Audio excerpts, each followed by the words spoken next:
बिस्मिल्लाहिर्रहमानिर्रहीम। अस्सलाम वालेकुम नाज़रीन, मैं हूं अहमद फवाद और आप देखते हैं मुझे मेरे यूट्यूब चैनल और फेसबुक पेज पर। नाज़रीन, आज के इस व्लॉग में दो अहम खबरें हैं आज़ाद कश्मीर के हवाले से, वो आपके साथ मैंने शेयर करनी है। सबसे पहली खबर ये कि आज़ाद कश्मीर में सियासी खेल अब शुरू हो चुका है। वज़ीर-ए-आज़म आज़ाद कश्मीर सरदार अब्दुल कयूम नियाज़ी साहब की जानिब से बड़े अहम फैसले किए गए हैं और दो बड़ी अहम शख्सियात जो हैं उन्हें अपने ओहदे से हटाया गया है और उनकी ट्रांसफ़र जो है वो की गई है। वो दो शख्सियात कौन हैं, उनका किरदार क्या है और उनकी ट्रांसफ़र जो है वो क्यों की गई, इस हवाले से बड़ी अहम डिटेल्स हैं, वो आपके साथ में शेयर करूँगा। और इन में से एक शख्सियत का मुस्लिम लीग नून और पीपल्स पार्टी के साथ क्या ताल्लुक़ रहा है, उस हवाले से भी डिटेल्स आज के इस व्लॉग में बताऊँगा। दूसरी अहम खबर नाज़रीन आज़ाद कश्मीर काबीना के हवाले से है।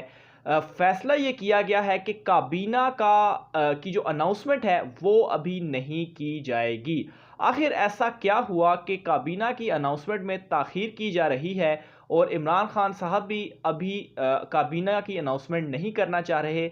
आखिर कब ये अनाउंसमेंट की जाएगी, कौन कौन वुज़रा इसमें होंगे और अभी क्यों नहीं की जा रही, मामला क्या है, सूरत हाल कैसे बिगड़ रही है, इन तमाम चीज़ों के हवाले से भी आज के इस व्लॉग में मैं आपको अपडेट करूंगा।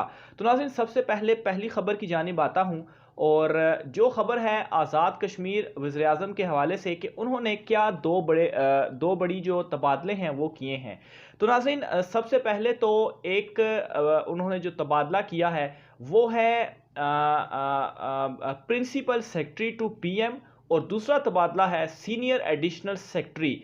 इन दो शख्सियात के तबादले आज़ाद कश्मीर वज़ीर-ए-आज़म सरदार अब्दुल कयूम नियाज़ी साहब की जानिब से की गई है। अच्छा, एहसन खालिद कियानी जो कि प्रिंसिपल सेक्रेटरी थे प्राइम मिनिस्टर के, और वो जो है वो काफ़ी अरसे से खिदमात सर अंजाम दे रहे थे। एक तो इनका ट्रांसफ़र किया गया और मिस्टर एहसन खालिद कियानी के हवाले से एक दो चीज़ें मैं आपको और भी बता दूं कि ये प्राइम मिनिस्टर चौधरी अब्दुल मजीद, जब पीपल्स पार्टी की हुकूमत थी 2011 में, ये उस वक्त भी सेक्रेटरी थे, प्रिंसिपल सेक्रेटरी थे पीपल्स पार्टी की गवर्नमेंट में चौधरी अब्दुल मजीद के। और उसके बाद नाज़रीन आज़ाद कश्मीर की हुकूमत जब चेंज हुई 2016 में और मुस्लिम लीग नून की हुकूमत आई, और उस वक्त जो प्राइम मिनिस्टर थे राजा फारूक हैदर साहब, उनके भी ये प्रिंसिपल सेक्रेटरी जो हैं वो रहे हैं। हालांकि बीच में 2018 में 2 साल के लिए ये जो है वो नहीं थे, लेकिन उसके बाद उस वक्त के प्राइम मिनिस्टर राजा फारूक हैदर ने इन्हें रिकॉल किया और दोबारा से अपॉइंट किया प्रिंसिपल सेक्रेटरी। बड़े अहम ओहदे पर ये फाइज रहे और 10 साल दो हुकूमतों में, तो ये बड़ी एक अहम सीट होती है और बड़ा अहम इनका किरदार रहा दोनों हुकूमतों में। लेकिन सरदार अब्दुल कयूम नियाज़ी आते ही उन्होंने सबसे पहले इनका ट्रांसफ़र जो है वो कर दिया है और इनकी जगह पे नाज़रीन ज़फ़र महमूद ख़ान साहब जो हैं उनको अपॉइंट किया गया है। ज़फ़र महमूद ख़ान साहब जो थे वो सेक्रेटरी इलेक्ट्रिसिटी के तौर पर काम जो है वो कर रहे थे। अब नाज़रीन दूसरी जो एक अहम तबादला जो किया गया है वो किया गया है राशिद हनीफ का, जो सीनियर एडिशनल सेक्रेटरी थे टू पीएम, इनका जो ट्रांसफ़र है वो भी कर दिया गया है। तो ये नाज़रीन दो बड़ी अहम शख्सियात थीं और ऑब्वियसली इनका बड़ा एक इम्पॉर्टेंट रोल रहता है। ब्यूरोक्रेसी और सियासी सिविलियन हुकूमत जो है वो आपस में मिलकर ही चलती हैं। तो ब्यूरोक्रेसी में ये दो तबादले हैं वो बड़ी इम्पोर्टेंस रखते हैं और इसका आगे चल के क्या असर होता है वो आगे चल कर ही जो है मामलात सामने आएंगे। बहरहाल दूसरी अहम खबर नाज़रीन वो काबीना के हवाले से है।